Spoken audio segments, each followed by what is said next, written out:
신앙 고백하시겠습니다. 나는 전능하신 아버지 하나님 천지의 창조주를 믿습니다. 나는 그의 유일하신 아들 우리 주 예수 그리스도를 믿습니다. 그는 성령으로 잉태되어 동정녀 마리아에게서 나시고 본디오 빌라도에게 고난을 받아 십자가에 못 박혀 죽으시고 장사된 지 사흘 만에 죽은 자 가운데에서 다시 살아나셨으며 하늘에 오르시어 전능하신 아버지 하나님 우편에 앉아 계시다가 거기로부터 살아있는 자와 죽은 자를 심판하러 오십니다. 나는 성령을 믿으며 거룩한 공교회와 성도의 교제와 죄를 용서받는 것과 몸의 부활과 영생을 믿습니다. 아멘. 찬송가 520장 부르시겠습니다. 520장입니다.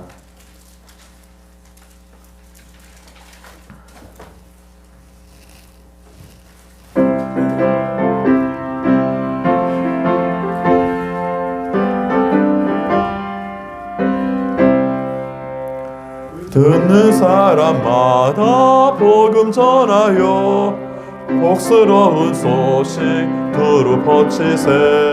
모든 사람에게 전할 소식은 어느 누구나 오라.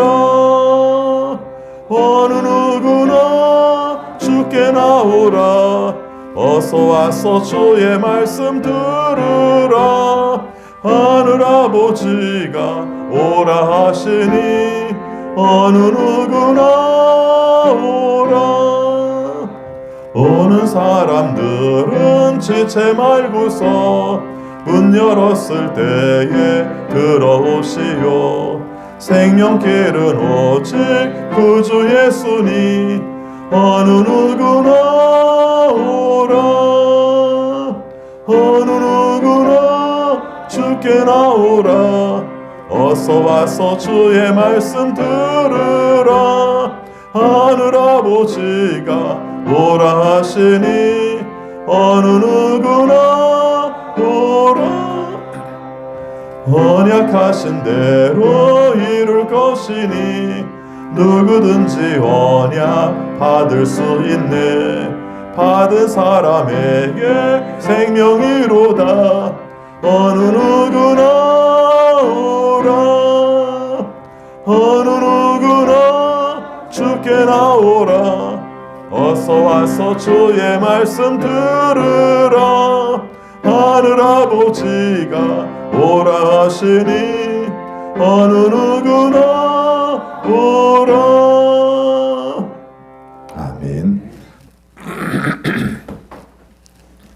하나님 말씀 예레미야 37장 1절입니다. 37장 1절입니다. 10절 말씀까지 교독합니다. 37장 1절. 바벨로니아 왕 느부갓네살은 여호야김의 아들 고니야를 대신하여 요시야의 아들 시드기야를 유다 땅의 왕으로 앉혔다.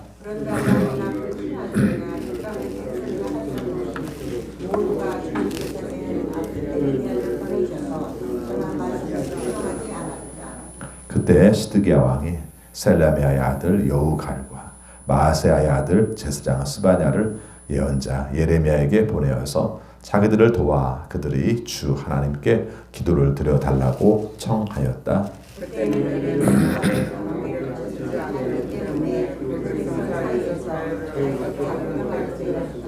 바로의 군대가 이미 이집트에서 출동했고 예루살렘을 포위했던 바빌로니아 군인들은 그 소식을 듣고 예루살렘에서 퇴각한 때였다. 나 주 이스라엘의 하나님이 말한다.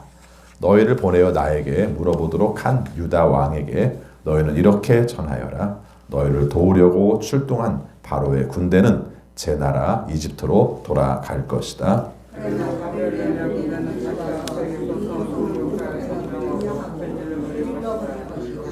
나 주가 말한다. 너희는 바빌로니아 군대가 틀림없이 너희에게서 떠날 것이라고 생각함으로써 너희 자신을 속이지 말아라. 그들은 절대로 철수하지 않을 것이다. 너희를 공격하는 바벨로니아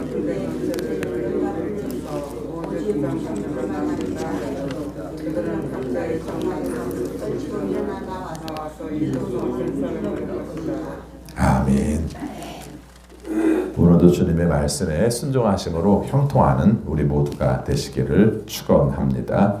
성경에 짤막하게 써 있습니다만은 지금 왕이 바뀌어가고 있어요. 왕이 바뀌어서 원래대로 하면 여호야김의 아들 여호야킨 혹은 고니야, 이 사람이 왕이 되어야 하는데 바벨론이 이미 나라를 완전히 다 빼앗은 건 아닙니다만은 자기들끼리 이미 좌지우지하고 있는 그런 시절이죠. 우리도 일제강점기에 왕을 바꾸는 일들을 그 나라가 완전히 망하지 않았지만 우리가 조선시대가 있었지만 그럼에도 불구하고 그런 것처럼 여기서도 지금 그런 모습들을 보이고 있는 겁니다. 그래서 우리가 여기서 말하면 여호야김의 형제인 혹은 여호야킨의 삼촌인 시드기야가 왕이 됩니다. 그래서 자기들 주권으로 그렇게 한 것이 아니라 바빌로니아의 영향에 의해서 왕을 시드기야로 왕을 세웁니다.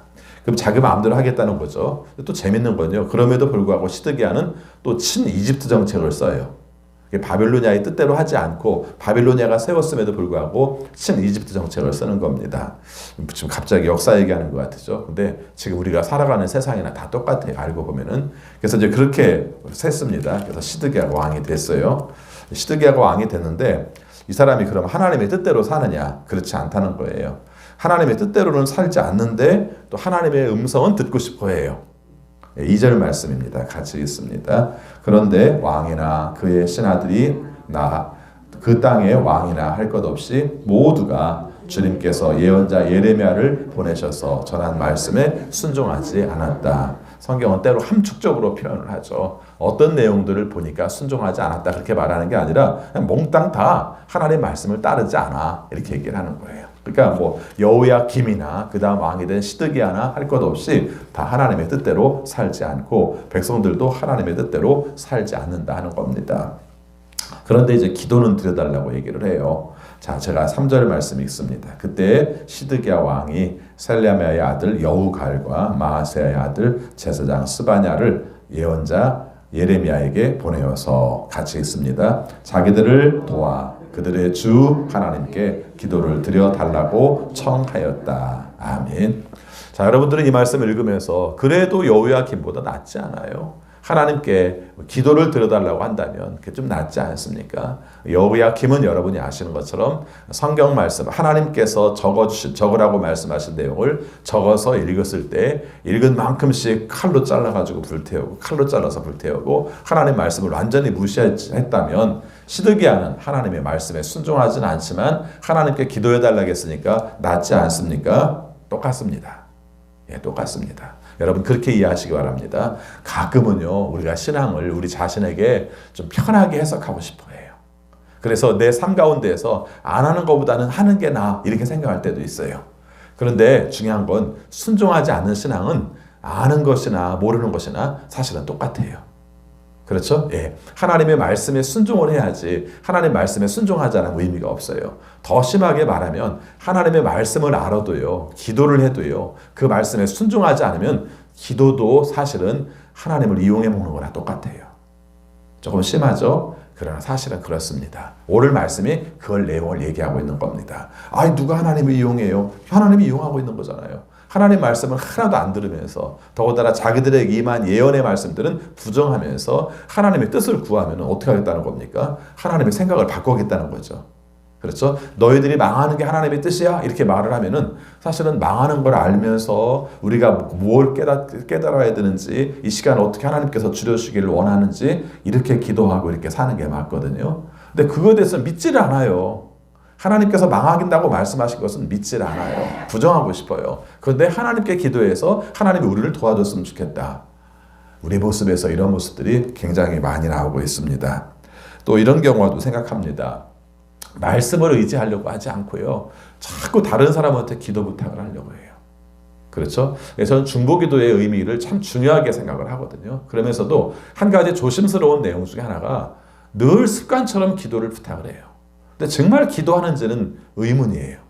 그걸 한번 우리가 생각해 보자는 것이죠. 정말 기도 부탁을 받아서 기도를 하는지도 의문이고 또 한 가지는 기도 부탁만 해놓고 자기는 기도를 하는지 삶을 돌이키는지도 의문이라는 거죠. 목사가 믿어야지 안 믿으면 어떡해요? 그렇게 생각할지 모르겠습니다만은 좀 현실적으로 이런 말씀이 나왔을 때 한 번 정도는 우리 현주소들을 짚어봤으면 좋겠어요. 정말 어려우면 기도할 때 어려울 때도 있죠. 그래서 그럴 때 나 정말 기도가 안 돼. 너무 기도가 안 돼. 그래서 좀 기도 좀 해줬으면 좋겠어. 이렇게 하는 건 중요한데 그러나 자기 자신이 기도하는 건 무엇보다도 중요합니다. 심지어는 저는 이렇게 생각합니다. 자녀들을 위한 기도도 중요해요. 근데 자녀들을 위한 기도보다 더 중요한 게 뭐냐면은 자녀들이 기도하게 하는 게 중요해요. 그렇죠. 본인이 알아야지. 본인이 기도를 해야지. 내가 기도해 줄게 걱정하지 마. 그러지 마세요. 신앙생활을 하면서 정말 장년이 되어서도요. 굉장히 엄마 의존적인 신앙들이 많아요. 예. 30, 40대 중에서도 그런 분들이 참 많아요. 내가 하나님을 의지하고 하나님과의 관계 속에서 단판을 지어야 되는데 어려운 문제가 벌어지면 엄마 나 힘들어. 엄마 기도해줘. 자기 자신이 해야 될 문제라는 거죠. 오늘 우리의 삶 가운데에서 좀 신앙을 직시했으면 좋겠어요. 하나님 말씀에 순종해야지. 순종하지 않으면서 다른 사람에게 기도 부탁하는 것은 아무 의미가 없다. 이렇게 말합니다. 제 해석일까요? 아니요. 뒤에 결론이 그렇습니다. 뒤에 결론이 그래요. 자, 이런 때의 상황이 어떤 상황이었는가가 5절 말씀에 나오는데 5절 말씀에 보면은 시드기야 입장에서는 희망적인 상황이었어요. 아까 시드기야가 친이집트적이라고 그랬나요? 친바빌로니아라고 그랬나요? 친이집트라고 그랬어요. 그렇죠? 친이집트라고 했어요. 그래서 바빌로니아가 들어오는 것을 우리는 반대한다. 그래서 이집트가 우리를 도왔으면 좋겠다. 이집트가 옛날에는 굉장히 잘 나가던 나라거든요. 이집트가 잘 나가던 세월이 굉장히 길어요. 엄청나게 깁니다. 그런데 이제 그때부터 여러분이 아시는 것처럼 아시리아나 바빌로니아가 생기면서 이집트가 굉장히 힘이 약화돼 버렸어요.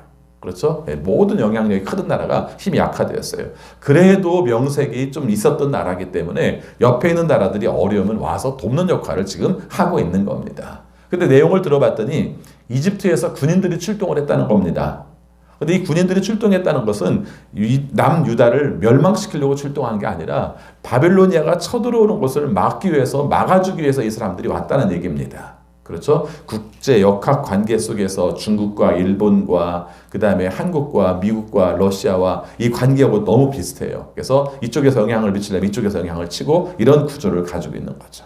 그래서 5절 말씀을 보겠습니다. 같이 읽습니다. 바로의 군대가 이미 이집트에서 출동했고 예루살렘을 포위했던 바빌로니아의 군인들은 그 소식을 듣고 예루살렘에서 퇴각한 때였다.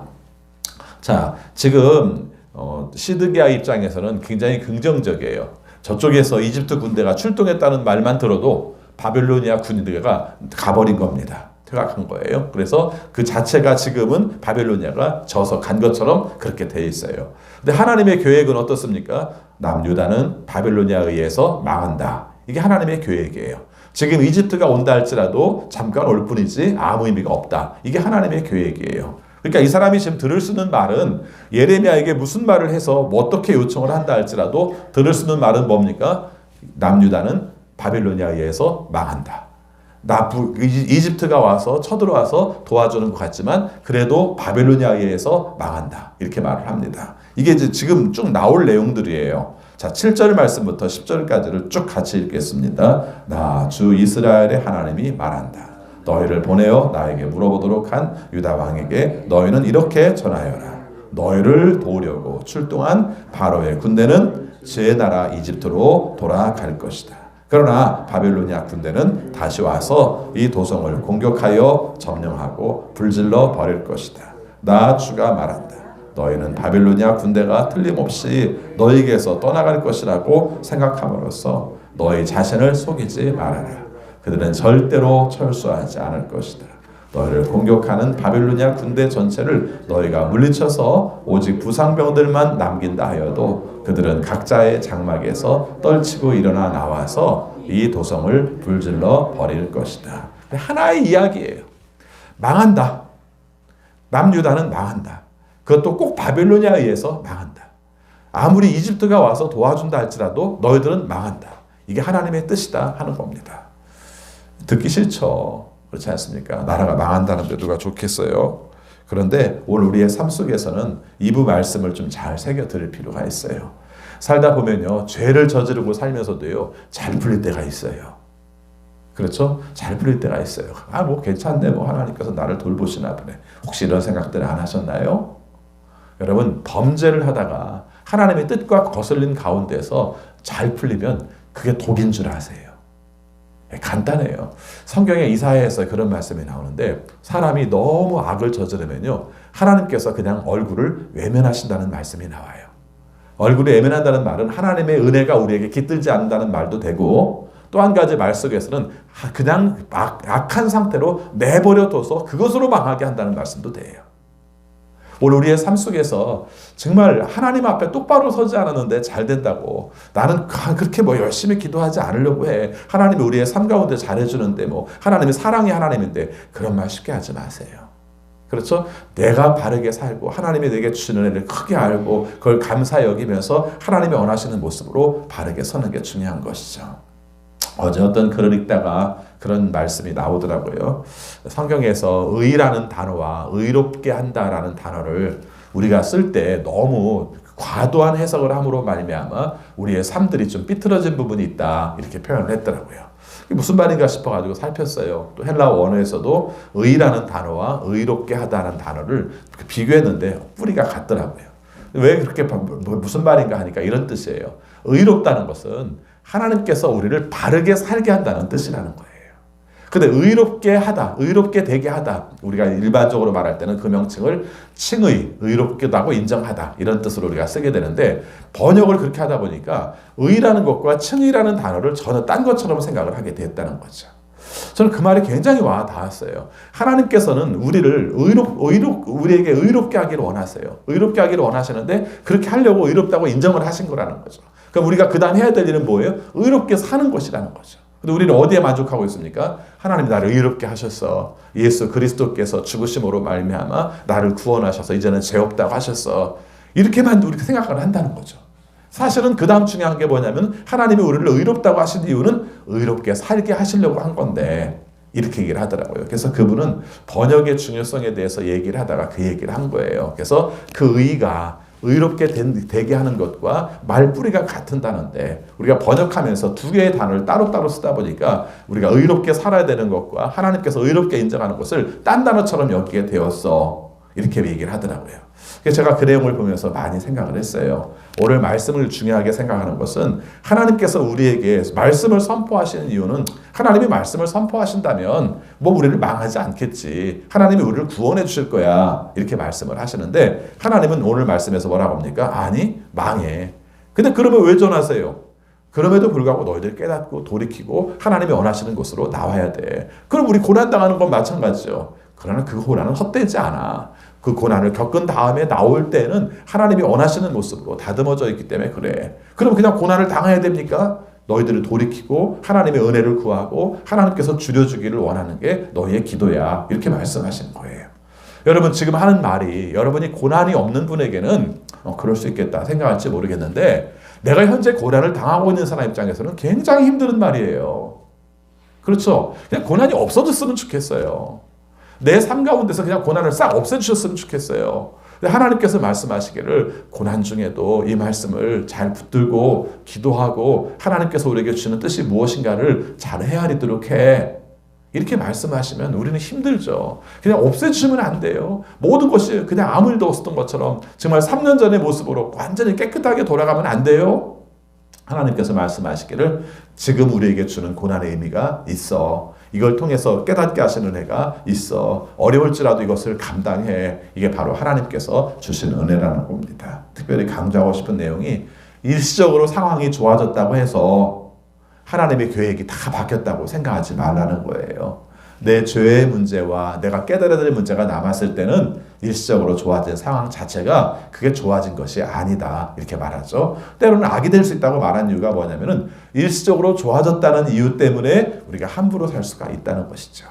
가끔 질병을 오래 앓다가 보면요, 어떤 분들이 분명히 굉장히 힘들고 힘들었었는데 어느 날 갑자기 특별한 치료를 하지 않았는데 몸이 회복되는 상태가 있어요.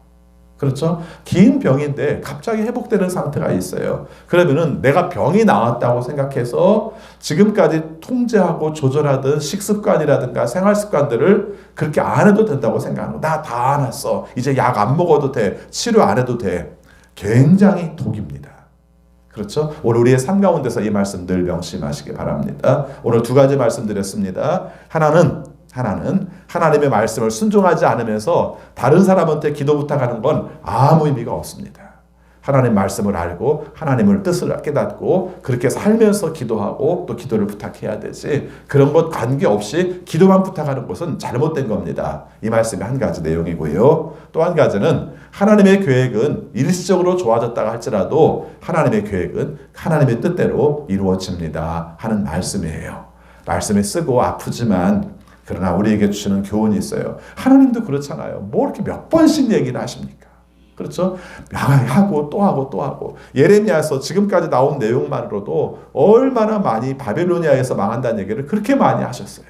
어떤 때는 깨닫고 돌이키게 하면 하나님께서 그것을 구해줄 거야 라고 말씀하실 때도 있었고, 어떤 때는 너희들이 어떻게 한다 할지라도 바벨로니아에 망해 이렇게도 말씀하셨고, 그 두 가지가 어떤 게 맞느냐라고 말할지 모르는데 하나님께서는 가능하면 돌아오기를 원하시는 게 맞고요. 그러나 그럼에도 불구하고 깨닫지 못하면 고난을 겪었으라도 사람들이 완전히 바뀌어서 하나님이 원하시는 뜻대로 사는 사람으로 바꾸기를 원하신다는 겁니다. 현재 우리의 삶 가운데 겪는 고난, 또 그것으로 말미암아 힘들고 또 고통스러운 시간들을 보내시는 분들이 있습니다. 그분들에게 제가 부탁합니다. 이 시간 주님이 원하시는 뜻대로 사십시오. 그래도 하나님의 도우심을 구하십시오. 우리의 삶 속에서 하나님만이 우리의 구원자시고 하나님만이 우리의 삶을 바꾸실 수 있습니다. 하나님의 은혜를 구하시고 고난 중에서도 하나님의 뜻대로 살아가시는 귀한 여러분 되시기를 축원합니다. 기도하겠습니다. 아버지, 저희들을 사랑하셔서 하나님이 원하시는 뜻대로 살려고 노력합니다. 그럼에도 불구하고 우리들이 하나님이 원하시는 뜻대로 살지 않고 다른 사람에게 기도만 부탁할 때도 있었음을 주 앞에 고백합니다. 오늘 우리의 삶 가운데 일시적으로 상황이 좋아지면 모든 것이 다 좋아진 줄 알고 착각해서 회개하지도 않고 돌이키지 못할 때도 있었음을 주 앞에 고백합니다. 흔들리는 그리고 무너져가는 남유다의 모습을 보면서 우리 자신의 모습을 봅니다. 나를 의지하지 않고 하나님을 의지하고 하나님의 도우심을 구하고 하나님의 뜻대로 살아 현재 겪고 있는 어려움을 잘 극복해낼 수 있는 우리 모든 성도들이 되게 하여 주옵소서. 특별히 우리가 코로나19로 말미암아 어려운 시간들을 길게 보내고 있습니다. 주님께서 굽어 살피셔서 긍휼히 여겨주시지 않으면 우리가 이것을 잘 감당하지 못합니다. 주님께서 이 시간들을 짧게 줄여 주옵소서. 아버지, 백신과 치료제가 개발되게 하여 주시고 또 의료진들과 방역당국이 이 일을 저지하기 위해서 최선을 다하고 있는데 좋은 결과들이 나올 수 있도록 인도하여 주옵소서. 우리 성도들이 생업에 많은 영향을 받고 있습니다. 어려움 가운데서도 주님께서 주시는 고난해 주시는 특별한 은혜를 우리에게 허락하여 주옵소서.